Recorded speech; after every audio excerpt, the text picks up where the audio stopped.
اور میرے آقا علیہ السلام، یہ حدیث پاک ہے میرے سامنے، جامع ترمذی، یہ سیاست کی کتاب ہے، جامع ترمذی تیسرے درجے کی کتاب ہے، اس میں حدیث پاک موجود ہے۔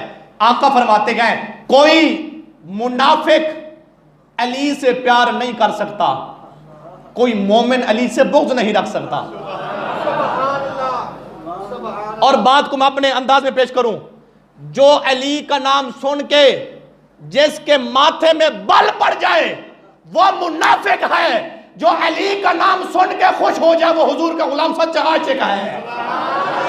ذرا بولیے نعرہ حیدری، نعرہ حیدری۔ اب سنیے میرے آقا کی دوسری حدیث ہے، آقا فرماتے ہیں ذکر علی عبادت، علی کا ذکر بھی عبادت ہے۔ ذرا خوش ہو کے فراق دلی کے ساتھ محبت کے ساتھ سنیں، آپ کچھ بھی نہ کریں نا، صرف تسبیح اٹھا کے علی علی،